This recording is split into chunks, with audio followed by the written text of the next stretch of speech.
Hello all.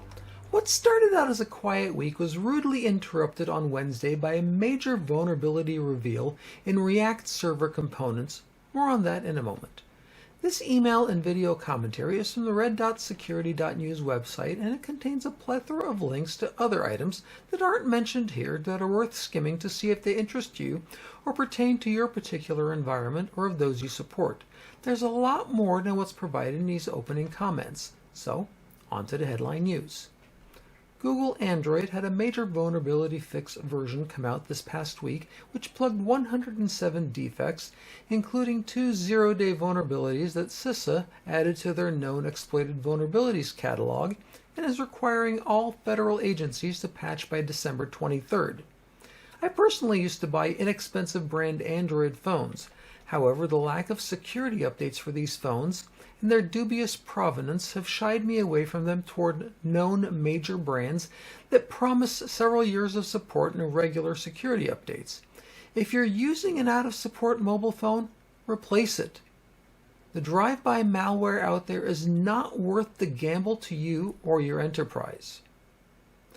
Google Chrome had 13 vulnerabilities patched. Several are critical and require immediate attention. Make sure that your Chromium-based browsers are on the latest version to keep them from becoming a victim of some enterprising dirtbag. Microsoft is hiking prices. Now, this shouldn't surprise anyone since they already did that to consumers earlier in the year. This increase announcement is that Big Redmond feels that they need more from their enterprise clients. Now, on a positive note, several plans will receive enhanced security features as part of the subscription. Depending on the plan, the price may increase from 5.26% to 33.33%. The change is to go into effect in July 2026, so make sure that you check the article for details and consult the official Microsoft resources for more information. React to Shell is the name given to the newly revealed critical defect in the React Server Components Flight Protocol. This vulnerability affects Next.js, React Router, Waku, Redwood's SDK, and a bunch of plugins. Active exploitation attempts started a mere few hours after initial disclosure on Wednesday. Researchers at Wiz report that 39% of cloud environments appear to be susceptible to this new attack. It cannot be stressed high enough for you to vet your environment for these components and patch them to fixed versions. If you lived through the Christmas gift that was logged for Shell, you know how serious this type of vulnerability can be. Don't wait. Researchers capture Lazarus APT's remote worker scheme live on camera.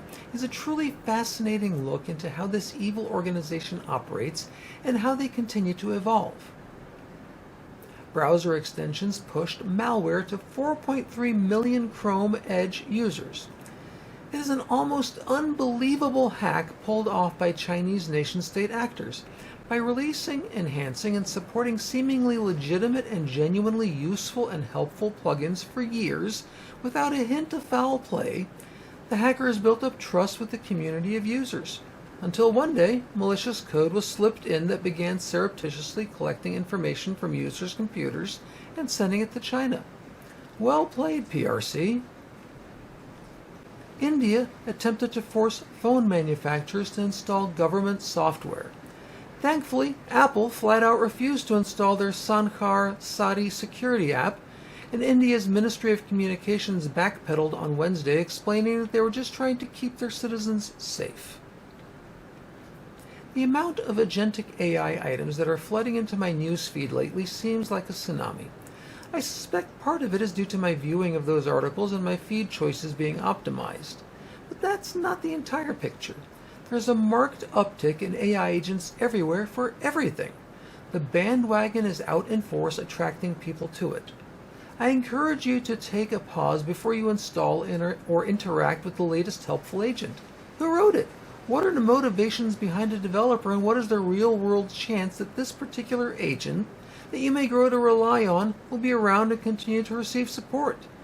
Sometimes the bandwagon is lively with excitement because it's rolling down a hill, picking up speed before it reaches the cliff. Keep the shields up.